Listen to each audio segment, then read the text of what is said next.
बुलबुल तेरे होठों पे ये किसी का तराना है, उशाक की आमद है, उशाक की आमद है, और मौसम भी सुहाना। वसल्लम पेश फरमा रहे थे, मोहब्बत की गली भीतर फना होता तो क्या होता, मोहब्बत की गली भीतर फना होता तो क्या होता, मदीने में अगर पैदा हुआ होता तो क्या होता। अरे मजनू हुआ बदनाम तू लैला को दिल देकर, अरे मजनू हुआ बदनाम तू लैला को दिल देकर, अगर मेरे नबी को दिल दिया होता तो क्या होता। अजीजान गिरामी, बहुत ही खूबसूरत नात हो रही थी। मैं अपनी माँ और बहनों से, ये जो सामने गेट पर बैठी हुई है, मैं इनसे दरखास्त करूंगा कि आप थोड़ा साइड में हो जाएं, निकलने वालों को ज़हमत हो, ताकि बेपर्दगी भी ना हो। पर्दे का एहतमाम रखना बहुत जरूरी है, वरना हजरत मुफ्ती साहब का बयान आप ही पर होगा। हया जिनमें नहीं होती शबाब अच्छा नहीं लगता, बिखर जाए जो खिल करके गुलाब अच्छा नहीं होता, लड़कपन हो गया रुखसत जवानी जोम कराई, तेरा घर से निकलना बेनकाब अच्छा नहीं होता। हजरत गिरामी, अब बहुत ही अदब और एहतराम के साथ मैं दरखास्त करूंगा मेहमान खुसूसी से, क्योंकि अब मेहमान खुसूसी को दावत देने का वक्त आ गया है, जहां तारीफ के तमाम जुमले छोटे पड़ जाते हैं। हजरत वाला सरजमीन देवबंद से सफर की सऊबतों को बर्दाश्त करके आपके इस जलसे गाह में तशरीफ लाए, बल्कि आपकी ये आमद हम सब के लिए बहुत ही जो है खुशनसीबी का मकाम है, और आपके आने से इस जलसे को एक कामयाबी और जिला बख्शा। हुजूर वाला ने हमारी अदना सी आवाज पर लब्बैक कहा और इस बस्ती में तशरीफ लाए, वरना सरजमीन देवबंद में मुफ्ती आजम हजरत मौलाना मुफ्ती खुर्शीद आलम साहब नव्वरुल्लाह मरकदहू के हुजूर वाला, ये जो दोनों बुजुर्ग आज इस प्रोग्राम में मौजूद हैं, ये उनके साहबजादे हैं, और उनकी शान और उनकी अजमत सिर्फ देवबंद नहीं बल्कि दुनिया में मशहूर है। दुनिया में उनकी खिदमत जो है बहुत महसूस की जाती हैं। किसी ने कहा है, ये अलग बात है कि हम खामोश खड़े रहते हैं, फिर भी जो लोग बड़े हैं वो बड़े रहते हैं। ये अलग बात है कि हम खामोश खड़े रहते हैं, फिर भी जो लोग बड़े हैं वो बड़े रहते हैं। ऐसे अकाबिर से मिलता है इनका रिश्ता, जिनके कदमों में कई ताज पड़े रहते हैं। बहुत ही अदब व एहतराम के साथ हुजूर की खिदमत आलिया में ये दरखास्त है, हजरत मौलाना मुफ्ती मोहम्मद आरिफ साहब कासमी दामत बरकातुहुल आलिया, उस्ताद हदीस और तफसीर दारुल उलूम वक्फ देवबंद को दावत देते हुए कहूंगा, दिलों में जुस्तजू बढ़ती है और तनवीर होती है, दिलों में जुस्तजू बढ़ती है और तनवीर होती है, सभी मुर्दा दिलों की जिंदगी तहरीर होती है। दिलों में जुस्तजू बढ़ती है और तनवीर होती है, सभी मुर्दा दिलों की जिंदगी तहरीर होती है। दलाइल जब भी देते हैं तो अक्लें दंग रहती हैं, दलाइल जब भी देते हैं तो अक्लें दंग रहती हैं। हमारे शेख की कुछ इस तरह तकरीर होती है। हजरत वाला के बयान के बाद दुआ भी और ये जो दस्तार बंदी का अमल, ये दोनों चीजें बाकी हैं, इसलिए दिल जमाई से समाअत फरमाएं। बाहर खड़े हुए लोग भी अंदर तशरीफ ले आए। अल्हम्दुलिल्लाहि रब्बिल आलमीन वल आक़िबतु लिल मुत्तक़ीन वस्सलातु वस्सलामु अला अशरफिल अंबिया'i वल मुरसलीन व अला आलिहि व अस्हाबिहि अजमईन। अऊज़ु बिल्लाहि मिनश शैतानिर रजीम। बिस्मिल्लाहिर रहमानिर रहीम। वमा अर्सलनाका इल्ला रहमतल लिल आलमीन। सदक़ल्लाहुल अज़ीम। मोहतरम बुजुर्गों, नौजवान साथियों, पर्दा नशी माओ और बहनें, अल्लाह तबारक व तआला ने हमें और आपको बहुत सी नेमतों से नवाजा है। अल्लाह ताला की जो बड़ी बड़ी नेमतें हैं, अजीम नेमतें हैं, उनमें सबसे बड़ी नेमत तो यह है कि अल्लाह ताला ने हमें और आपको इस्लाम की नेमत अता फरमाई। हमें और आपको अल्लाह ताला ने मुसलमान बनाया। ये अलग बात है कि हमें इस मुसलमानी की अहमियत का और कदर व कीमत का अंदाजा नहीं है, क्योंकि हम पैदा ही एक मुसलमान के घर में हुए। इस इस्लाम को कबूल करने के लिए हमें किसी तरह की मेहनत नहीं करनी पड़ी, इसी वजह से हमें इसकी कदर नहीं है। दूसरी बड़ी नेमत कि अल्लाह तबारक व तआला ने हमें और आपको सारे नबियों के सरदार और सारे अंबिया में सबसे ज्यादा महबूब जनाब मोहम्मदुर रसूलुल्लाह सल्लल्लाहु अलैहि वसल्लम के उम्मती होने का एजाज अता फरमाया। अल्लाह ताला ने जो हमें और आपको नेमतों से नवाजा है, बहुत सी नेमतों का कुरान करीम में तज़किरा है, लेकिन अल्लाह ताला ने चंद नेमतें ऐसी हैं जिनको बयान करने के बाद अपने एहसान का तज़किरा किया है कि मैंने तुम्हारे ऊपर यह एहसान किया। उन नेमतों में से जिस मौके पर अल्लाह ने अपना एहसान जतलाया, एक मौका यह भी है कि अल्लाह ने रसूल अकरम सल्लल्लाहु अलैहि वसल्लम जैसे जलीलुल कदर पैगंबर के उम्मती होने का हमें एजाज बख्शा है। कुरान कहता है, लक़द मन्नल्लाहु अलल मुअमिनीना इज़ बअस फ़ीहिम रसूलन मिन अनफुसिहिम, कि अल्लाह ने तुम्हारे ऊपर एहसान किया कि तुम्ही में का एक पैगंबर तुम्हारे दरमियान भेजा। तो गोया रसूल अकरम सल्लल्लाहु अलैहि वसल्लम को हमारा नबी बनाकर अल्लाह तबारक व तआला ने हमारे ऊपर एहसान जितलाया है। मेरे अजीज दोस्तों और साथियों,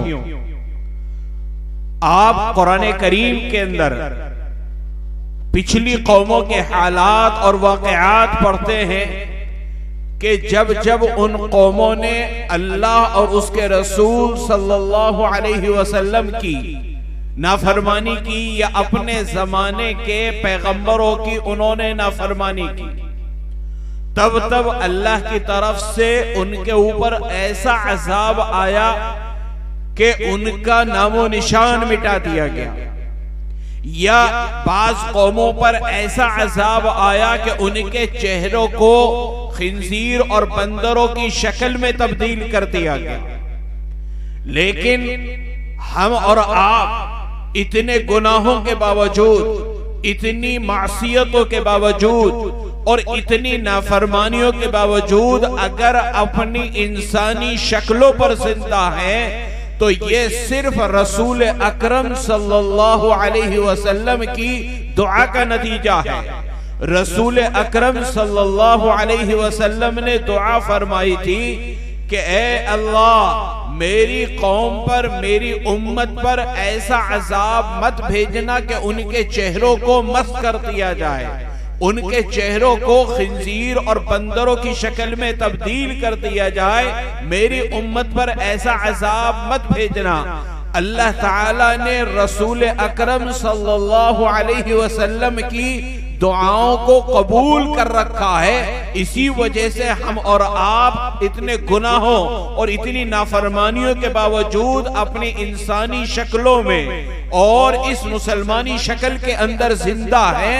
ये सिर्फ रसूल अकरम सल्लल्लाहु अलैहि वसल्लम के रहमतुल लिल आलमीन होने का सदका है। आज हमारे माशरे में बेशुमार खराबियां फैल चुकी हैं।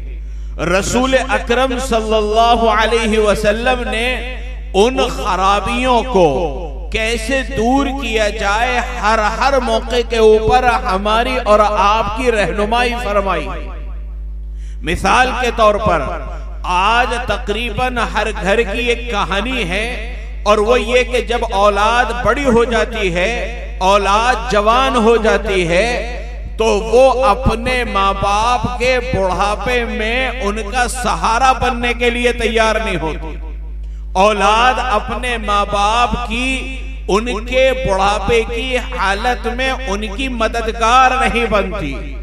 लेकिन रसूल अकरम सल्लल्लाहु अलैहि वसल्लम, जिनको अल्लाह ने सबके लिए रहमत बनाकर भेजा, सिर्फ मुसलमानों के लिए नहीं बल्कि सारी मखलूक के लिए और सारे आलमों के वास्ते उनको अल्लाह ताला ने रहमतुल लिल आलमीन बनाकर भेजा।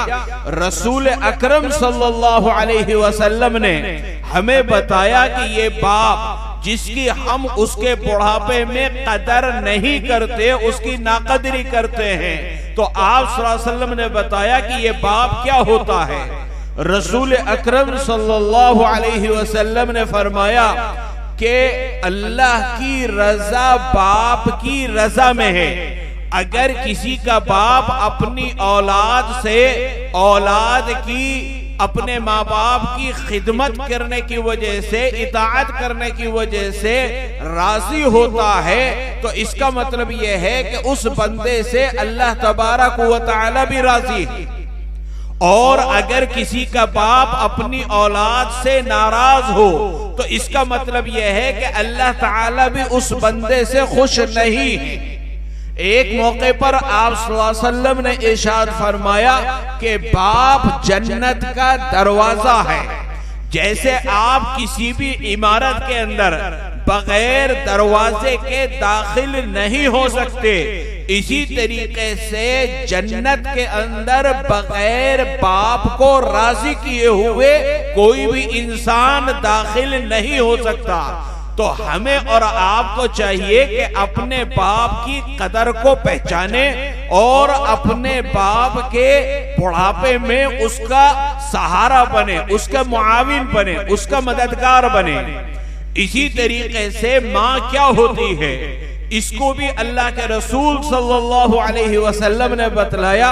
अल्लाह के रसूल फरमाते हैं कि अल जन्नतु तहता अक़दामिल उम्महात, जन्नत माँ के कदमों के नीचे है।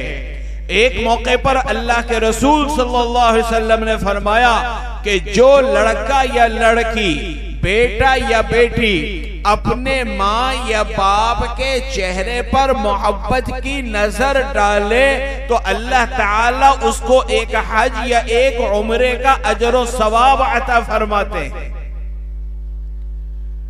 सहाबा ने पूछा कि अल्लाह के रसूल सल्लल्लाहु अलैहि वसल्लम, अगर 100 मरतबा अपने माँ बाप के चेहरे के ऊपर मोहब्बत की नजर डाले, दिन में 100 मरतबा मोहब्बत की नजर से देखे, तो आपने फरमाया कि हर मरतबा एक हज और एक उम्रा करने के बराबर अल्लाह तबारक व तआला अजर सवाब अता फरमाते हैं। तो देखिए रसूल अकरम सल्लल्लाहु अलैहि वसल्लम हमें और आपको बतला रहे हैं कि ये माँ और ये बाप क्या होता है। इसी तरीके से ज़माने जाहिलियत में शौहर अपनी बीवी के हुकूक अदा नहीं करता था। शौहर अपनी बीवी को पाँव की जूती समझता था और बीवी के हुकूक की अदायगी को अपनी मर्दानगी के खिलाफ समझता था।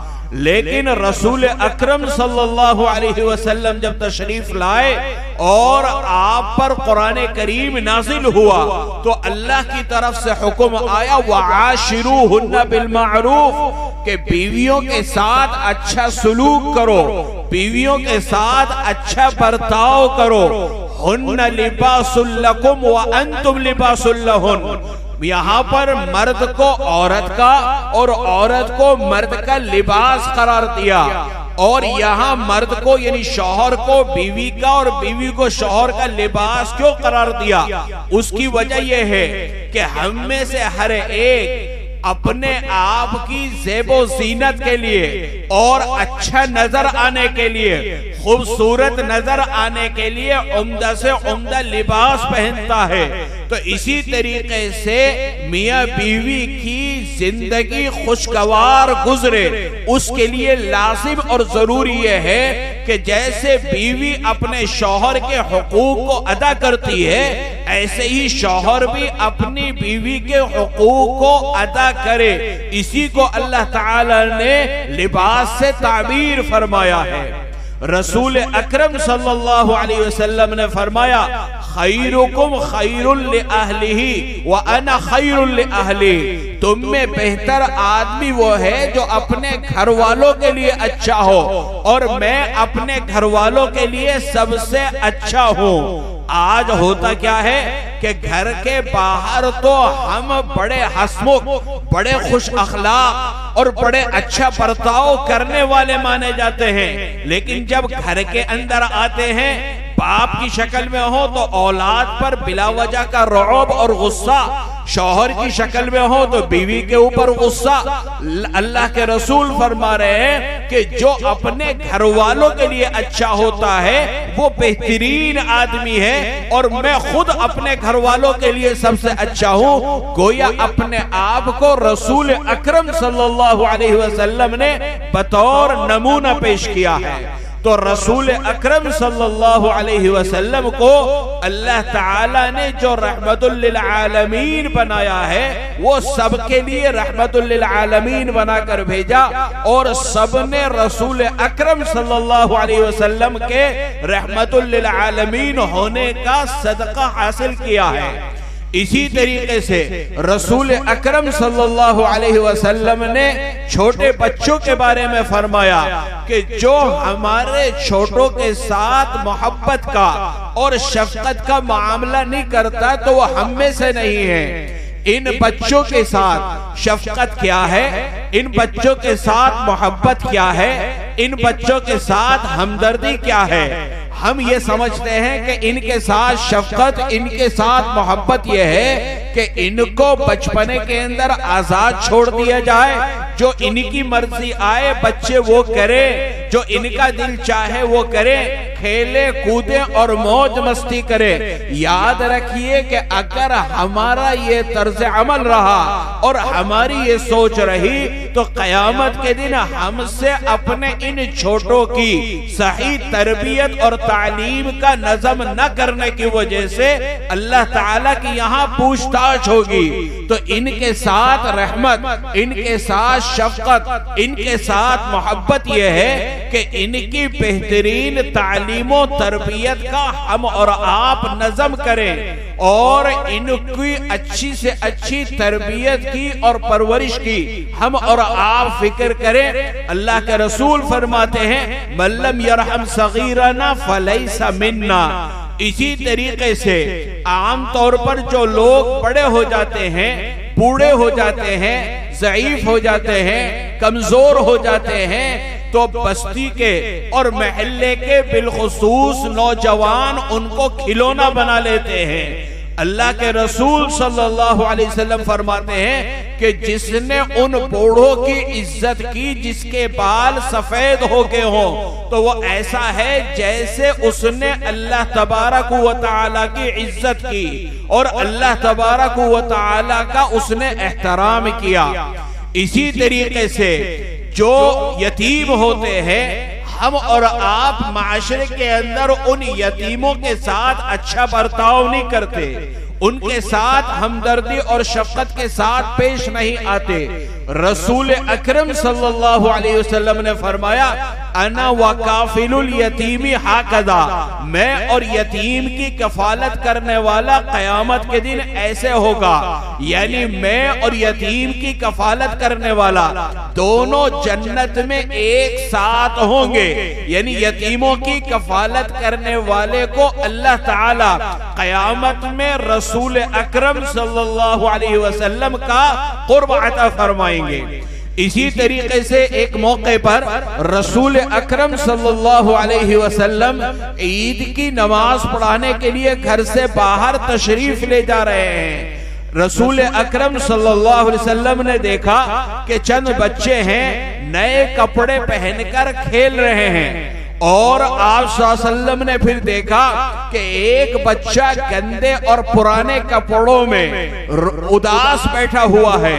रसूल अकरम सल्लल्लाहु अलैहि वसल्लम उस बच्चे के पास जाते हैं और उस बच्चे से पूछते हैं कि आज ईद के दिन तू उदास क्यों बैठा है और तूने नए कपड़े क्यों नहीं पहने। वो बच्चा कहता है कि मेरा बाप जिंदा नहीं है जो मेरे लिए नए कपड़े लाता और मेरी अम्मा नहलाकर मुझे नए कपड़े पहनाती, और चूंकि मैं यतीम हूं इस वजह से मेरे पास नए कपड़े नहीं हैं। रसूल अकरम सल्लल्लाहु अलैहि वसल्लम उस बच्चे को अपने घर ले जाते हैं। हजरत आयशा रदियल्लाहु ताला अन्हा से कहते हैं कि इस बच्चे को गुस्ल कराए।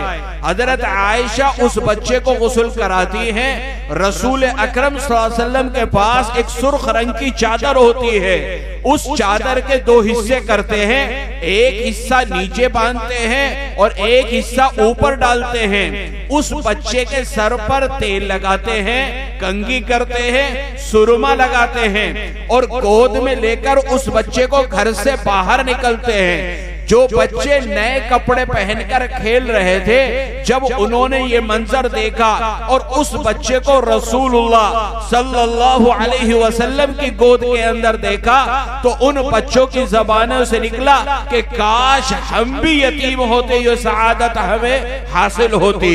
तो रसूल अकरम सल्लल्लाहु अलैहि वसल्लम जिनके हम और आप उम्मती हैं, अल्लाह ने उनको सबके लिए रहमत बनाकर भेजा था। इसी तरीके से एक मर्तबा रसूल अकरम सल्लल्लाहु अलैहि वसल्लम ने हजरत जिब्राइल से पूछा कि मेरे रहमतुल लिल आलमीन होने का तुम्हें भी फायदा पहुंचा या नहीं पहुंचा। तो हजरत जिब्राइल ने फरमाया कि जब तक आप तशरीफ नहीं लाए थे हमें अपने अंजाम के बारे में फिक्र रहती थी, खतरा रहता था, लेकिन जब आप आए और कुरान करीम की आयात नाजिल हुई, इन्नहु लक़ौलु रसूलुन करीम ज़ी क़ुव्वतिन इंदा ज़िल अर्शि मकीन मुताइन सम्मा अमीन, तो हमें अपने बारे में इत्मीनान हो गया। तो रसूल अकरम सल्लल्लाहु अलैहि वसल्लम के रहमतुल लिल आलमीन होने का फायदा फरिश्तों ने भी उठाया। इसी तरीके से जब मक्का मुकर्रमा रसूल अकरम सल्लल्लाहु अलैहि वसल्लम ने फतह किया, तो मक्का में जिन लोगों ने रसूलुल्लाह पर जुल्म किया था और रसूलुल्लाह सल्लल्लाहु अलैहि वसल्लम को मक्का छोड़ने पर मजबूर किया था, वो थर थर कांपने लगे और वो ये समझ रहे थे कि आज हमसे बदला लिया जाएगा, हमसे इंतकाम लिया जाएगा।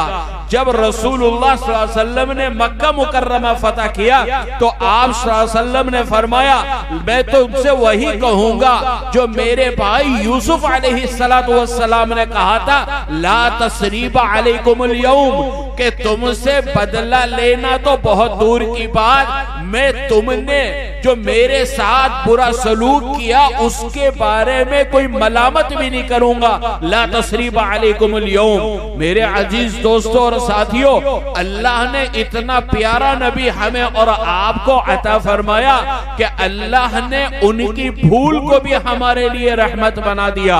एक मर्तबा रसूल अकरम सल्लल्लाहु अलैहि वसल्लम ने जोहर या असर की नमाज पढ़ाई और बजाय 4 रकत के 2 रकत पर सलाम फेर दिया। जब 2 रकत पर सलाम फेरा तो सहाबा ने अदब के साथ अर्ज किया कि ए अल्लाह के रसूल सल्लल्लाहु अलैहि वसल्लम, क्या नमाज 2 रकत रह गई? रसूल अकरम सल्लल्लाहु अलैहि वसल्लम ने फरमाया कि नहीं, नमाज की तो 4 रकत है। तो सहाबा ने कहा कि आपने 2 रकत पर सलाम फेरा है। ये वो वक्त था इब्तिदा का कि जब नमाज के अंदर जरूरत के बकदर बात करने की इजाजत थी।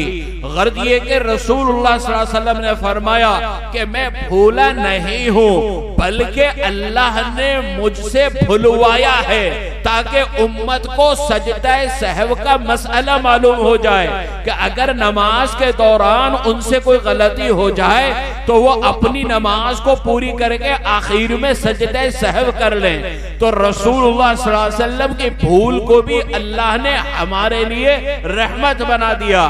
रसूल अकरम सल्लल्लाहु अलैहि वसल्लम की नींद को भी अल्लाह ने हमारे लिए रहमत बनाया। एक मर्तबा एक गज़वे से वापसी हो रही थी, रात का आखिरी पहर था।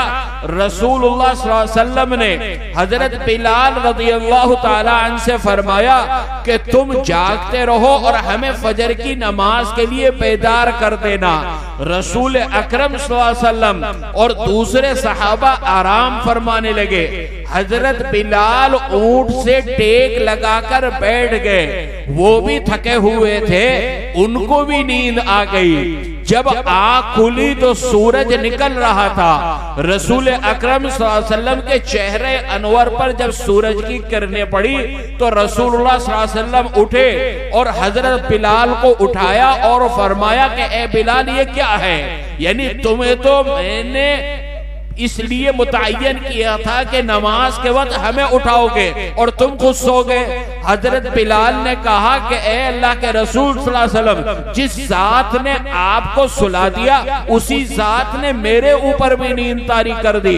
गर्ज ये कि रसूलुल्लाह सल्लल्लाहु अलैहि वसल्लम उस मकाम से आगे बढ़े और आप सल्लल्लाहु अलैहि वसल्लम ने फजर की नमाज कदा पढ़ी और फरमाया कि ये अल्लाह ताला ने नींद हमारे ऊपर इसलिए तारी कर दी ताकि उम्मत को नमाजों की कज़ा का मसला मालूम हो जाए कि अगर किसी वजह से कोई नमाज कज़ा हो जाए तो बाद में उसको कैसे पढ़ा जाए और बाद में उसकी कैसे कज़ा की जाए। ये करने के लिए अल्लाह ताला ने नींद को हमारे ऊपर मुसल्लत कर दिया। तो जिस नबी की भूल हमारे लिए रहमत हो और जिस नबी का सोना हमारे लिए रहमत हो, उस नबी का जागना हमारे लिए कितनी बड़ी रहमत होगी। इसी तरीके से दूसरी कौमों में दूसरे अंबियाए किराम की कौमों के साथ मामला ये था कि मिसाल के तौर पर वो अपने मालों की ज़कात निकाला करते थे, तो उनको हुक्म ये था कि वो अपने मालों की ज़कात किसी ऊंची जगह पर या खुले मैदान के अंदर रख दें। अगर वो सदका और वो ज़कात अल्लाह के यहाँ कबूल होती तो आसमान से एक आग आती और उस माल को जलाकर राख कर देती, और अगर वो सदका और वो ज़कात अल्लाह के यहाँ कबूल ना होता तो वो माल जू का तू पड़ा रहता। सबके सामने रुसवाई होती कि फला आदमी की कमाई हराम है, फला आदमी की आमदनी हराम है। लेकिन अल्लाह ने रसूल अकरम सल्लल्लाहु अलैहि वसल्लम की बरकत से इस उम्मत के लोगों को इस जिल्लत और रुसवाई से बचा लिया। और हमारे लिए हुक्म क्या है, तो खज़ु मिन अग़नियाइहिम व तुरद्दु इला फ़ुक़राइहिम, इस उम्मत के मालदारों से ज़कात लेकर इस उम्मत के गुरबा और फ़ुक़रा को दे दिया जाए। गर्ज ये कि सबके सामने जो जिल्लत और रुसवाई हुआ करती थी, इस उम्मत को रसूलुल्लाह सल्लल्लाहु अलैहि वसल्लम की बरकत से अल्लाह ने इस रुसवाई से बचा लिया। इसी तरीके से दूसरे अंबियाए किराम की कौमों में मामला ऐसा था कि अगर कोई आदमी छुपकर भी कोई गुनाह करता तो सुबह को उसके दरवाजे पर लिखा हुआ होता था कि आज रात में फला आदमी ने ये गुनाह किया है। पूरे मोहल्ले में, पूरी बस्ती में और पूरे गांव के अंदर रुसवाई हो जाया करती थी। लेकिन आप देखिए रसूलुल्लाह सल्लल्लाहु अलैहि वसल्लम की बरकत कि हम और आप, हम में से कितने लोग गुनाहगार हैं, न जाने कितने गुनाह करने के बावजूद यहाँ बैठे हुए हैं, लेकिन अल्लाह ने पर्दा ऐसा डाला हुआ है कि एक दूसरे के सामने हमें और आपको जलील और रुसवा होने से बचा लिया। मेरे अजीज दोस्तों, रसूल अकरम सल्लल्लाहु अलैहि वसल्लम हमसे बेइंतहा मोहब्बत करते थे, और रसूल अकरम सल्लल्लाहु अलैहि वसल्लम को कितनी मोहब्बत थी, जरा अहादीस की रोशनी में उसके कुछ नमूने और उसकी कुछ झलकियां आप देखें कि रसूल अकरम सल्लल्लाहु अलैहि वसल्लम जब तहज्जुद के अंदर कुरान करीम पढ़ा करते थे और उसमें वो आयतें पढ़ते कि जिसमें पिछली कौमों पर अल्लाह के अजाब के नाजिल होने का तज़किरा होता था, तो अपनी उम्मत के गुनाहगारों का ख्याल आते ही रसूलुल्लाह सल्लल्लाहु अलैहि वसल्लम की आंखों से आंसू जारी हो जाते और इतने आंसू बहते कि पूरी दाढ़ी आंसुओं से तर हो जाया करती थी। इसी तरीके से अगर खाना खाते हुए इस उम्मत के गुनहगारों का ख्याल आ जाता तो आप सल्लल्लाहु अलैहि वसल्लम खाना खाना छोड़ दिया करते। एक रिवायत में आता है रसूल अकरम सल्लल्लाहु अलैहि वसल्लम ने इरशाद फरमाया कि अल्लाह ताला ने हर नबी को ये इख्तियार दिया है कि वो जो दुआ मांगेगा उसकी वो दुआ कबूल की जाएगी। सहाबा ने कहा कि ए अल्लाह के रसूल सल्लल्लाहु अलैहि वसल्लम, क्या तमाम अंबियाए किराम ने वो दुआ मांगी?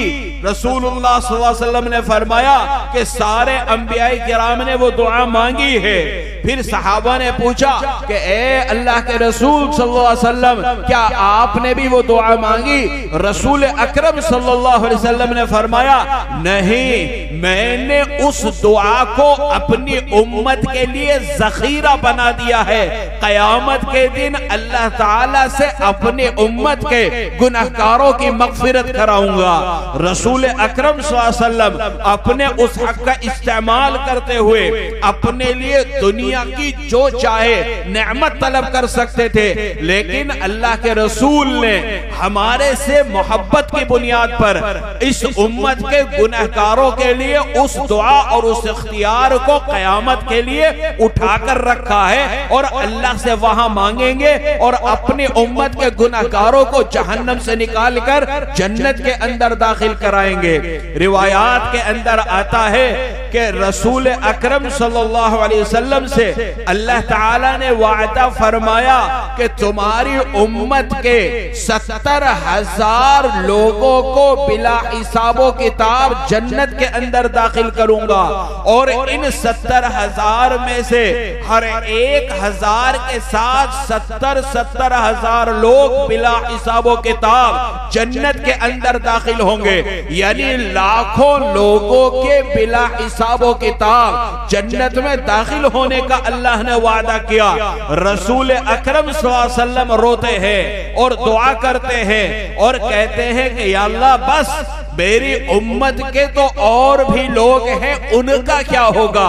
अल्लाह ताला फरमाते हैं कि मैंने तुम्हारे रोने को और तुम्हारी दुआ को कबूल कर लिया और मैं तुम्हारी उम्मत के लोगों को 3 लप भर जहन्नम से निकालकर जन्नत के अंदर दाखिल करूंगा।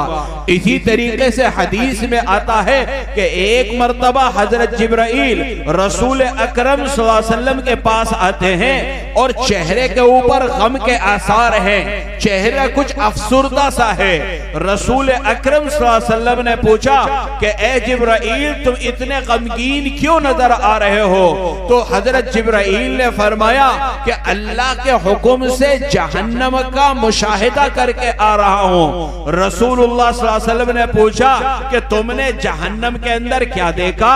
हजरत जिब्राइल ने फरमाया कि जहन्नम के अंदर 7 दर्जे हैं, उनमें सबसे नीचे के दर्जे में तो मुनाफिकीन होंगे, उससे ऊपर के दर्जे में शिर्क करने वाले, उससे ऊपर के दर्जे में चांद सूरज की पूजा करने वाले, उससे ऊपर के दर्जे में आग की पूजा करने वाले, उससे ऊपर के दर्जे में यहूदी और उससे ऊपर के दर्जे में नसरानी होंगे।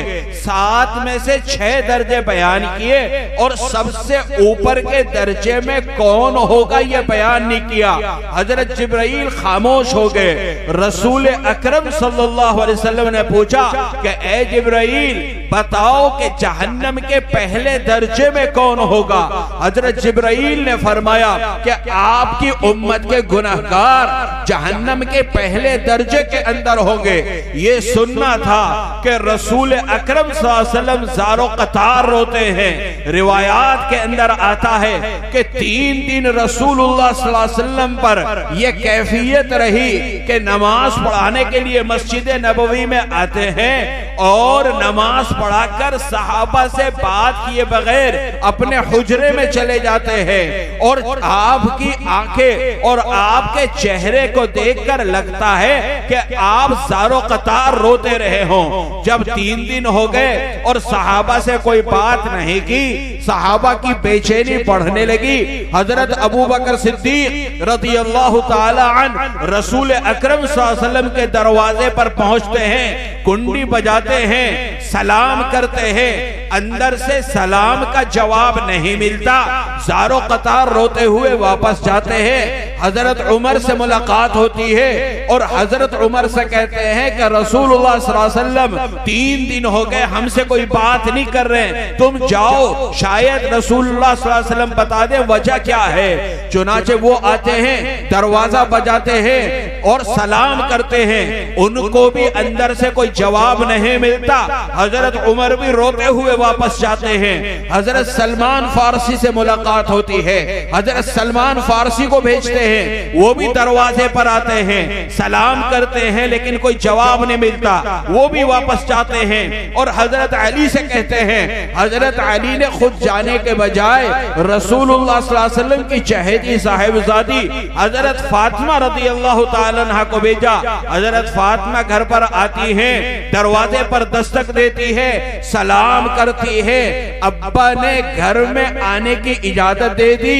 बेटी ने जब रसूलुल्लाह सल्लल्लाहु अलैहि वसल्लम को देखा कि आपका चेहरे अनवर से लग रहा है कि आप ज़ारो कतार रो रहे हैं, आपके चेहरे पर गम के और फिक्र के आसार हैं, तो बेटी ने पूछा कि अब्बा आपने ये क्या हालत बना रखी है और कई दिन हो गए सहाबा से कोई बातचीत नहीं, आखिर वजह क्या है, आपको गम क्या है।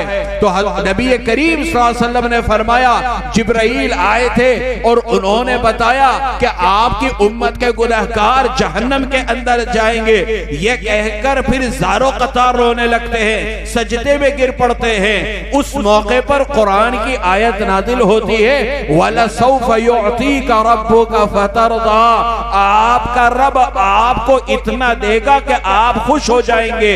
रसूलुल्लाह सल्लल्लाहु अलैहि वसल्लम ने फरमाया, ए फातिमा, जब तक एक एक उम्मती को जहन्नम से निकलवा कर जन्नत में दाखिल नहीं करा लूंगा, उस वक्त तक मैं राजी नहीं होऊंगा, मैं उस वक्त खुश नहीं होऊंगा। रिवायात के अंदर आता है जब मैदान हशर कायम होगा, नफ्सा नफ्सी का आलम होगा, तमाम अंबियाए किराम के लिए मिंबर लगे होंगे, सारे अंबियाए किराम अपने अपने मिंबरों पर बैठे होंगे, लेकिन रसूलुल्लाह सल्लल्लाहु अलैहि वसल्लम अपने मिंबर पर नहीं बैठेंगे कि ऐसा ना हो कि मेरा मिंबर उड़कर जन्नत के अंदर चला जाए और मेरी उम्मत के कुछ लोग जहन्नम के अंदर चले जाएं। चुनाचे सब लोग तमाम अंबियाए किराम से मैदान हशर में हिसाबो किताब जल्द शुरू करने की दरख्वास्त करेंगे।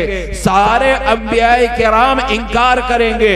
रसूल अकरम सल्लल्लाहु अलैहि वसल्लम से जब दरख्वास्त की जाएगी तो आप सजदे में गिरेंगे और कहेंगे उम्मती उम्मती। रसूल अकरम सल्लल्लाहु अलैहि वसल्लम को अल्लाह ताला मकाम महमूद अता फरमाएंगे और रसूलुल्लाह सल्लल्लाहु अलैहि वसल्लम के रोने, गिड़गिड़ाने और दुआ करने की बरकत से हिसाबो किताब का सिलसिला शुरू होगा। जब पुल सिरात से रसूलुल्लाह सल्लल्लाहु अलैहि वसल्लम गुजरेंगे, आपके साथ आपकी उम्मत के नेक लोग गुजरेंगे, आप सल्लल्लाहु अलैहि वसल्लम ये समझेंगे कि मेरी उम्मत के सारे लोग इस पुल सिरात से गुजरकर जन्नत के अंदर चले गए, लेकिन आपकी उम्मत के कुछ गुनाहगार जहन्नम के अंदर जाएंगे। जब उनको जहन्नम के अंदर रहते हुए बहुत दिन हो जाएंगे तो जहन्नम के कुफार उनका मजाक उड़ाएंगे कि तुम तो अल्लाह पर ईमान रखते थे, रसूल पर ईमान रखते थे, अल्लाह और रसूल पर ईमान तुम्हारे काम नहीं आया, तुम भी जहन्नम के अंदर हमारी तरह पड़े हुए हो। अल्लाह की रहमत को जोश आएगा, हजरत जिब्राइल अलैहिस्सलातु वस्सलाम को अल्लाह तबारक व तआला भेजेंगे कि जाओ देखो ये मेरे बंदों को क्यों शर्मिंदा कर रहे हैं। चुनाचे हजरत जिब्राइल आएंगे जो जहन्नम के दारोगा होंगे, वो हजरत जिब्राइल का इस उम्मत के गुनहगारों से तारुफ कराएंगे कि ये वो जिब्राइल है जो रसूलुल्लाह सल्लल्लाहु अलैहि वसल्लम के पास वही लेकर आते थे।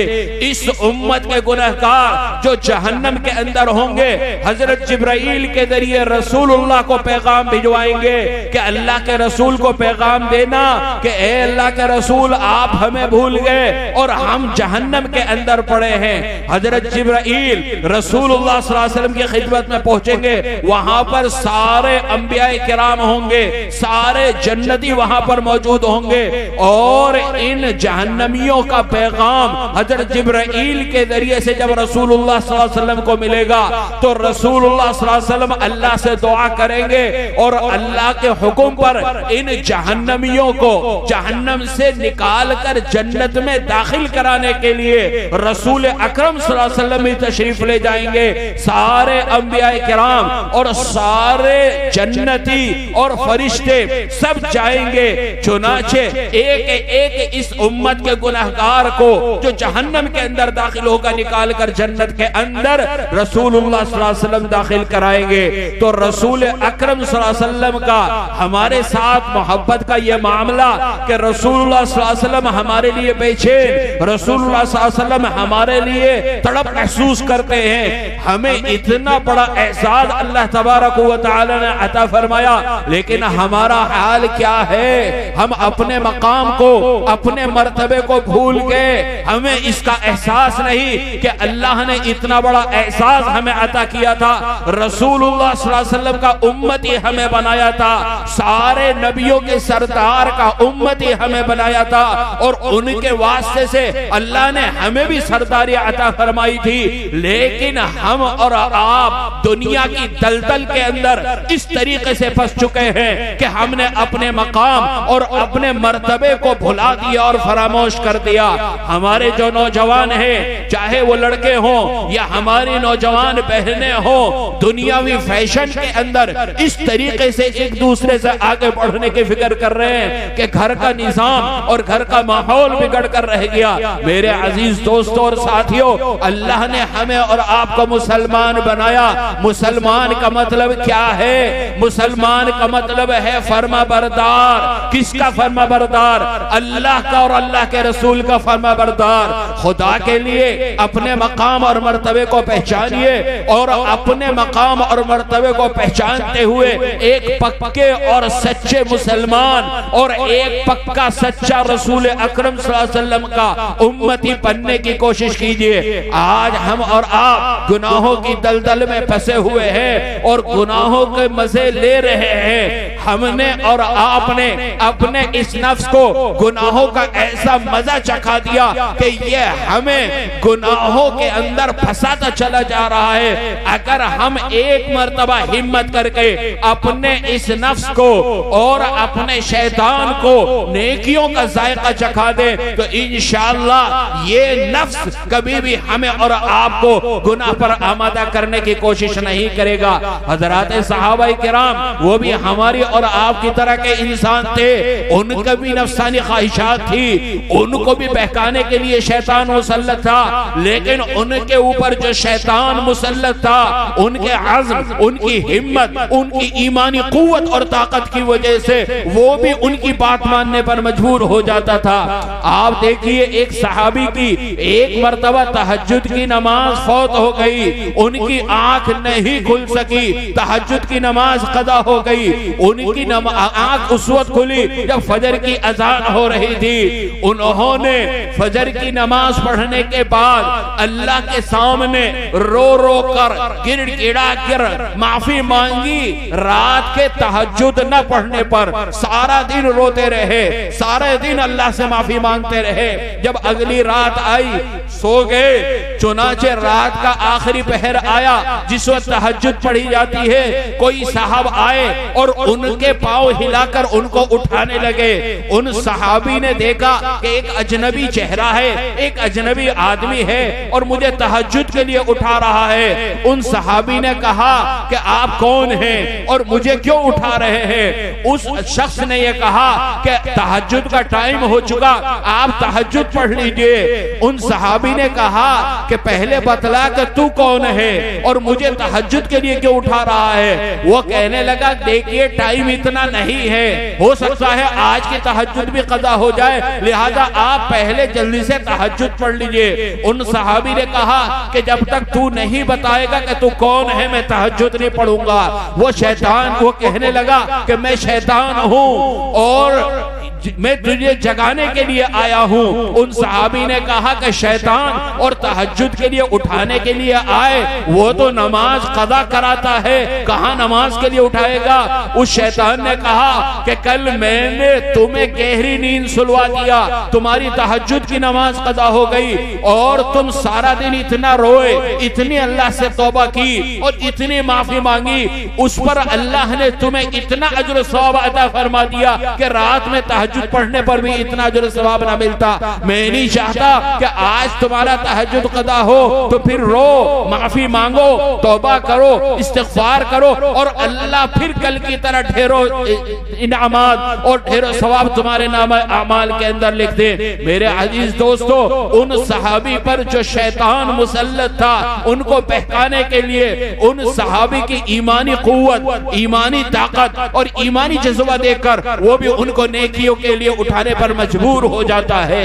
हमारी और आपकी जिम्मेदारी है कि हम अपने मकाम और मर्तबे को पहचाने और अल्लाह ने जो इतना ऊंचा मनसब दिया कि रसूलुल्लाह सल्लल्लाहु अलैहि वसल्लम के उम्मती होने का एहसास अता किया है, इसकी कदर और कीमत करें। अगर हम इसकी कदर और कीमत करेंगे तो अल्लाह की नेमतों में इजाफा होगा और अगर नाकदरी करेंगे जैसे कि अब तक हम नाकदरी कर रहे हैं तो फिर अल्लाह का अज़ाब भी ऐसे मौके पर आता है। अल्लाह हम सब की हिफाजत फरमाए। मेरे अजीज दोस्तों और साथियों और माँ बहनों, अपने मकाम और मर्तबे को पहचानते हुए अपने अंदर इस्लाह की फिक्र पैदा करें, इस्लाह का जज्बा पैदा करें और अपने आप को एक पक्का और सच्चा और फर्माबरदार मुसलमान बनाने के साथ साथ सच्चा फर्माबरदार रसूल अकरम सल्लल्लाहु अलैहि वसल्लम का उम्मती बनाने की भी कोशिश करें। यही फिक्र और यही कोशिश इन मदारिस के अंदर हमारे इन बच्चों और बच्चियों के अंदर पैदा की जाती है। उनकी तालीम और तरबियत का इंतजाम इन मदारिस के जरिए किया जाता है।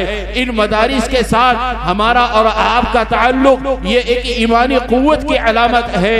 हमारा इन मदारिस के साथ हर तरह का ताउन होना चाहिए। माली ताउन की जरूरत हो तो माली ताउन भी होना चाहिए और अपने बच्चों और बच्चियों को इन मदरसों में पढ़ाने के जरिए ताउन हो तो ये ताउन भी हमारी और आपकी तरफ से होना चाहिए। ये मदारिस दीन के हिफाजती किले हैं। जब तक ये मदारिस हमारी इन बस्तियों के अंदर मौजूद है तो दुश्मनान इस्लाम कितनी भी साजिशें कर ले, इंशाअल्लाह उनकी साजिशें कामयाब होने वाली नहीं। लेकिन अगर हमने इन मदारिस की कदर और कीमत को नहीं पहचाना, इनकी अहमियत को नहीं समझा, जैसा कि दुश्मन इस बात की कोशिश कर रहा है कि इसकी कदर और कीमत हमारे जहनों से निकल जाए, इस तालीम और तरबियत की कदर और कीमत हमारे जहनों से निकल जाए, तो वो अपने मकसद के अंदर अगर वो फिक्र और वो जज्बा हमारे अंदर उन्होंने पैदा कर दिया तो वो कामयाब हो जाएगा।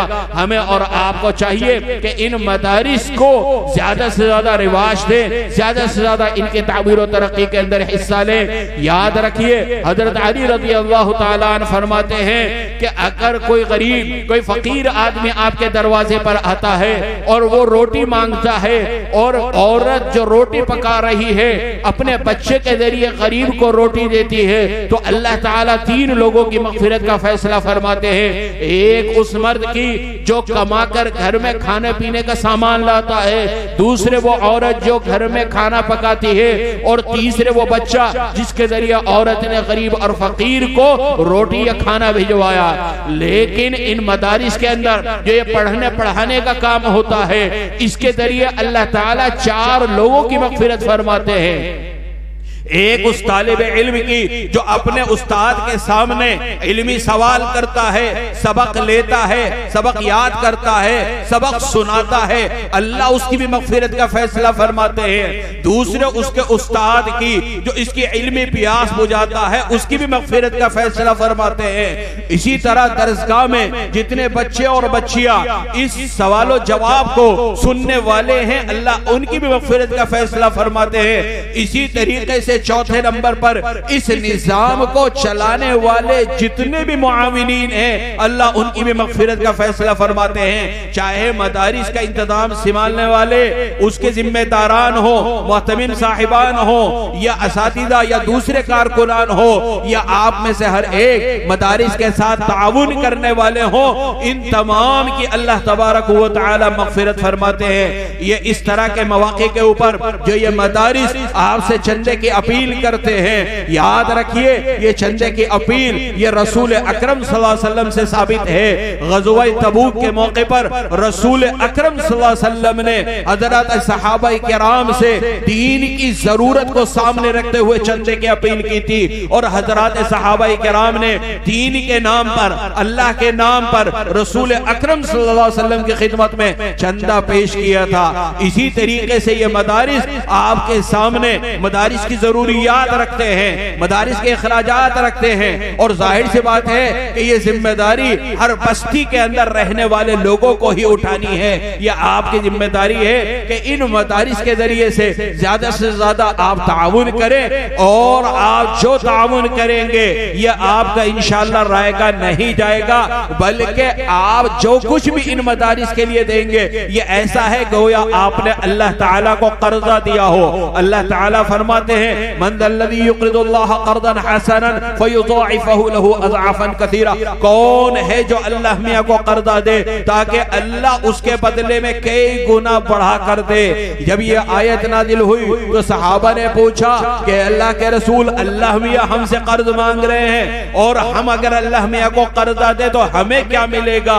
रसूल अकरम सल्लल्लाहु अलैहि वसल्लम ने फरमाया कि अल्लाह उसके बदले में तुम्हें जन्नत अता करेगा। अबू तहता रज़ियल्लाहु ताला अन्हु बड़े सहाबी हैं, उन्होंने कहा ए अल्लाह के रसूल, मेरे पास खजूर के 2 बाग है, दोनों बाग में अल्लाह की राह में सदका करता हूँ। रसूलुल्लाह सल्लल्लाहु अलैहि वसल्लम ने फरमाया दोनों बाग देने की जरूरत नहीं, एक बाग अपने बीवी बच्चों के लिए और घर वालों के लिए रखो। उन्होंने फरमाया तो आप गवाह रहिए, इनमें जो सबसे उम्दा बाग है जिसमें खजूर के 600 दरख्त है, मैं उस बाग को अल्लाह के राह में सदका करता हूँ। किसी सहाबी के पास घोड़ा था जो उसको सबसे ज्यादा पसंद था, वो उसने अल्लाह के रास्ते में दे दिया। किसी सहाबी के पास बांदी थी जो उसको सबसे ज्यादा पसंद थी, वो उसने अल्लाह की राह में दे दी इन आयात के नाजिल होने के बाद। तो आप जो कुछ भी इन मदारिस को देते हैं ये गोया अल्लाह ताला को कर्जा देते हैं, और अल्लाह का दिया हुआ माल हम अगर अल्लाह को दे रहे, बज़ाहिर ये कर्ज नहीं होना चाहिए, लेकिन इसको अल्लाह कर्ज से ताबीर कर रहे हैं कि जैसे दुनिया के अंदर अगर हम किसी को कोई कर्जा दें और जिसको कर्जा दिया अगर वो करीम होता है, अगर वो शरीफ होता है, तो वो उससे बेहतर बदला देने की कोशिश करता है। तो इसी तरीके से हम अगर अल्लाह के दिए हुए माल में से कुछ माल इन मदारिस के अंदर देंगे और ताउन करेंगे तो अल्लाह तबारक व तआला यकीनन उसका अजर और सवाब हमें और आपको अता फरमाएंगे। तो हमारा यह देना जाया नहीं जाएगा। ये बच्चे जो अल्लाह तबारक व तआला ने इन असातिज़ाए किराम और जिम्मेदारान की मेहनत से हाफिज कुरान बनाए, ये बहुत बड़ी सआदत है। अब ये बच्चे और बच्चियां जब जो नाज़रा कुरान पढ़ते हैं इस मदरसे के अंदर, ये हिफ्ज करते हैं, कुरान करीम पढ़ेंगे, तो इससे हमारी इन बस्तियों के अंदर खैर होगी, बरकतें होंगी और अल्लाह की तरफ से रहमतों का नुज़ूल होगा, जिसका हमें और आपको एहसास नहीं हो पाता। लेकिन फितरी तौर पर अल्लाह ताला की रहमतें ऐसी बस्तियों में नाजिल होती है, उतरती हैं। हमें और आपको इसकी कदर करनी चाहिए और इन हुफ़ाज़ के लिए दुआ करनी चाहिए कि अल्लाह ताला इनको मुकम्मल हाफिज होने के साथ साथ आलिम बाअमल भी बनाए, सलाह फलाह तक़वा और परहेज़गारी अता फरमाए, और हर तरह के इल्मी तरक्कियात अल्लाह रब्बुल इज़्ज़त अता फरमाए, और अल्लाह ताला इस इदारा को भी हर तरीक़े की तरक्कियात अता फरमाए। व आखिरु दअवाना अनिल हम्दुलिल्लाहि रब्बिल आलमीन। माशाअल्लाह हज़रात गिरामी बहुत ही जामे बातें हम और आप समाअत फरमा रहे थे।